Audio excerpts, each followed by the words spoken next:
Hey, everybody, and welcome back to Learning ConvoCraft. I'm Eric. And hi, everyone. I'm Lisa. Great to be hanging out with you all again. So today we're diving into something, well, pretty relatable, I think. Maybe even a little emotionally charged. Yeah, definitely. We've got this short dialogue, between a boyfriend and girlfriend. Right, and they're kind of navigating something. Let's put it that way. Exactly. It's the kind of chat we've probably all had, or at least overheard.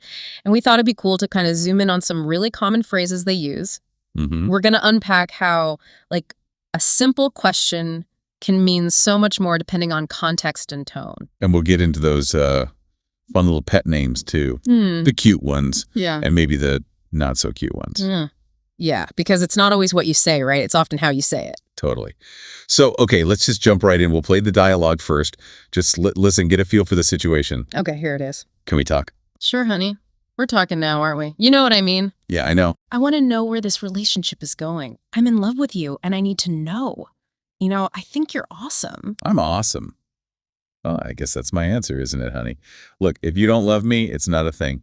We've had our laughs, but I don't appreciate it. Well, maybe it's just time. Baby, I love you so much. You do. I love you, and I think you're awesome. Oh, I love you too. Come on, put the gun down. Oh, baby, I'm so sorry. Whoa. Okay. That definitely took a turn there. Wow. Seriously. A bit dramatic at the end. You could feel the tension, couldn't you? Yeah, for sure. But even with all that stuff going on, they use some really, really common ways of talking. Right. Everyday expressions. And that's what we want to focus on for you today. So let's start with love. They used it in a couple of ways. Good idea. Yeah, so we heard if you don't love me and then later I'm in love with you. So what's the difference there? Are they really distinct? Oh, absolutely. There's a big difference. Think about it like saying to be in love with someone. Mm-hmm. That's usually reserved for your partner, right? Mm-hmm. Boyfriend, girlfriend, husband, wife. Right. It implies that really strong, romantic, passionate feeling. It's specific. Yeah, that specific romantic connection, the butterflies, Exactly. Whereas just saying to love someone, Mm-hmm. well, that's much broader. You can love your family, love your friends. I mean, you can love pizza. Right. Totally. Who doesn't? So it's like deep affection, deep care, but not necessarily that romantic spark. Precisely. So being in love with someone definitely includes loving them, but you can love lots of people without being in love with them in that romantic sense. Makes sense. It's all about the context, really. Yeah. So maybe think about it. You listening. Mm-hmm. Who do you say I love you to? Yeah. Versus who might you say I'm in love with you to? Yeah. It packs a different punch, Definitely does. Okay, so moving on, another phrase right at the start. Can we talk? Seems simple, right? It's just 3 words. Yeah, but oh man. Can we talk? It's like the conversation starter that makes your stomach drop a little, isn't it? Totally. It almost never means, hey, let's just casually chat about something fun. Right. Like, can we talk about how great that movie was? You just say that. Exactly. When someone hits you with, can we talk? It usually signals something more serious is coming. Mm-hmm. Could be bad news. Could be a big relationship discussion, something that needs real focus. Yeah, it adds this weight, this seriousness before you even know the topic. So think about your gut reaction. If a friend or partner texts you, can we talk? What's your first thought? Probably not. Oh, great. Wonder what fun thing they want to chat about. Huh. No way. It's more like, uh-oh. Okay, what's up? It's the universal code for brace yourself, kind of. Yeah. Okay, so another one they both used was, you know what I mean? Right. You know what I mean. On the surface, it seems like just checking for understanding. Like, are you following me? Yeah, do you get it? Hey. But what's really interesting here is the tone. How you say it totally changes things. Absolutely key. It can be just a statement, almost rhetorical, or it can be a genuine question. Depends on the intonation. Right. So we've got a few quick examples here. Let's listen to the first one. Think about whether it sounds more like a statement or a question. Okay. Audio clip 1. I'm just feeling really burnt out at work lately. You know what I mean? Okay, how did that sound? To me, kind of like a statement, right? Yeah, I agree. Like they're sharing something and just assuming the other person gets it, maybe feels the same way. You've been there too, kind of vibe. Mm-hmm. Okay, now let's try example 2. Audio clip 2.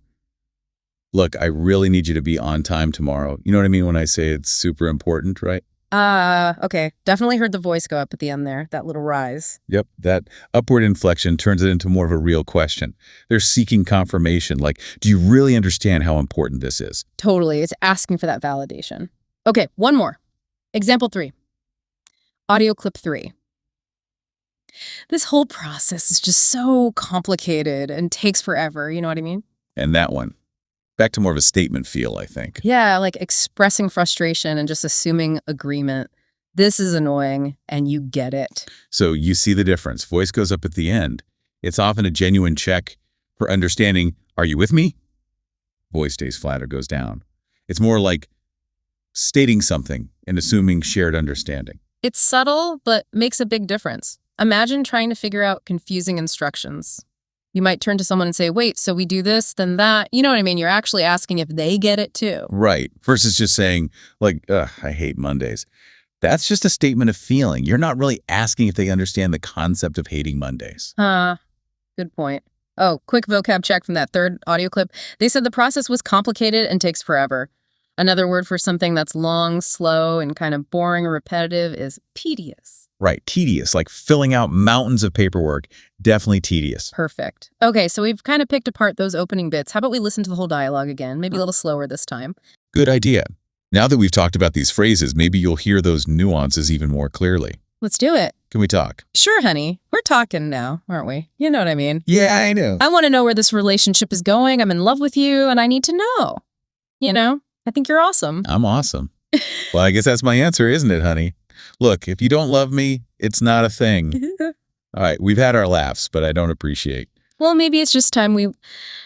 Baby, I love you so much. You do. I love you, and I think you're awesome. Oh, I love you too. Come on, put the gun down. Oh, baby, I'm so sorry. Okay, so let's move on. We've got some other interesting bits to unpack from later in that conversation. Sounds good. So the girlfriend says, I want to know where this relationship is going. That's a big one, right? Super common in relationships. Oh, yeah. Classic question. Where is this relationship going? Basically, she wants to know about the future, right? Like, are we heading towards marriage, long-term commitment, or is this just casual? What's the plan here? She wants clarity. Exactly. The direction, the trajectory, and, this structure. Where is something going? You can use it for lots of things, not just romance. Totally. Let's listen to a few examples. Here's the first one. Audio clip 4. I've been working at this company for 5 years, and I still don't know where my career is going. There doesn't seem to be much potential for growth here. Okay, so it's about a career, not a relationship. They're feeling stuck, uncertain about their job future. And notice that phrase, potential for growth. That just means chances to advance, learn new things, move up. Right. Okay. Example 2. Audio clip 5. I am completely lost. This movie is so weird. I have no idea where the plot is going. Huh.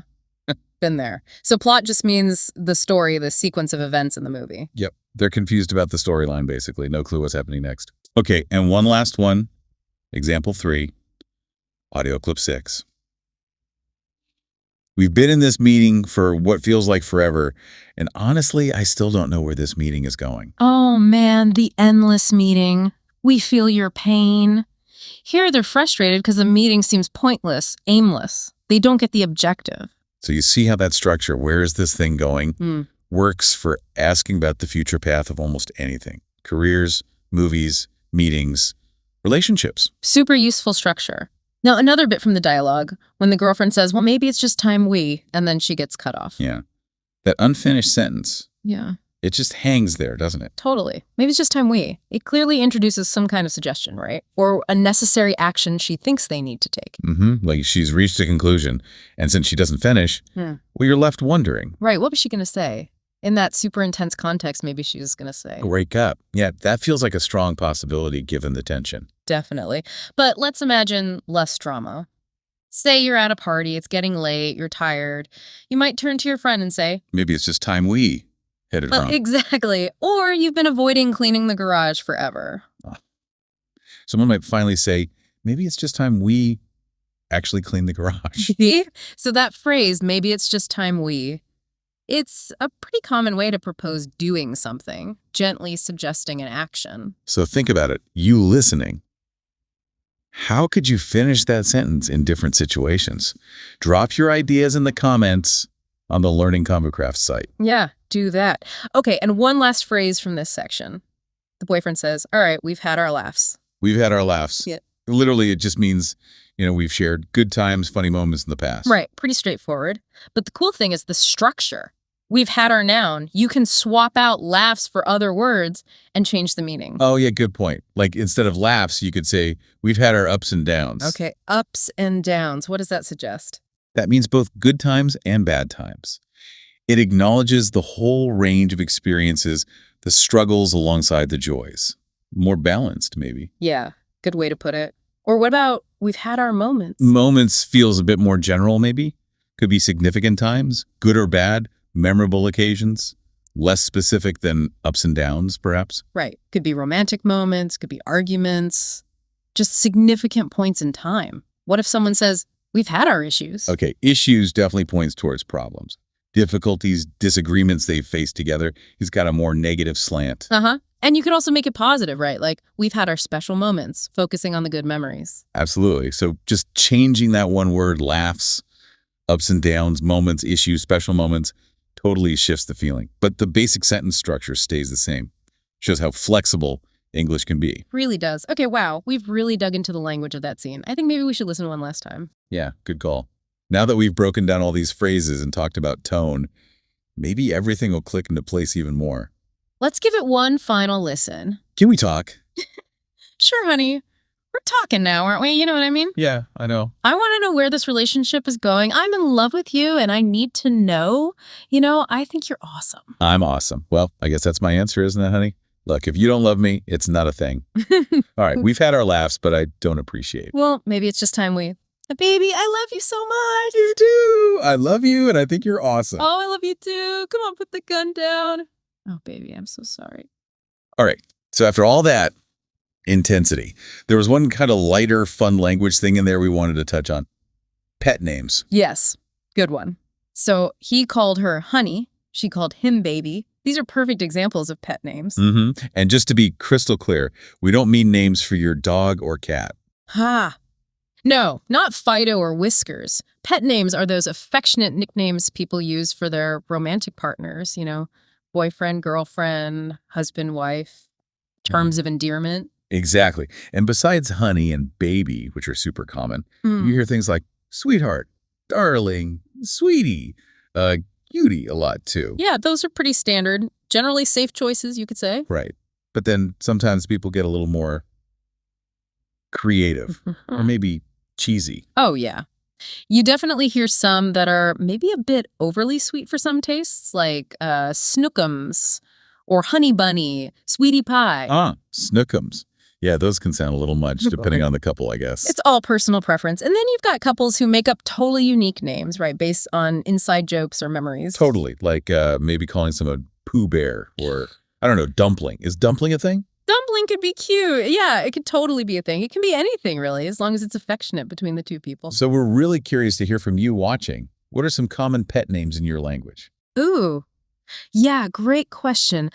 Are there any that sound maybe a bit funny or strange if you translate them literally into English? Right, like I think in Spanish, sometimes you might call someone gorda, which is literally like fat one, but it's meant affectionately. Yeah. Right, not insulting. Exactly. Or in French, apparently you can say ma puce, which means my flea. My flea. Wow.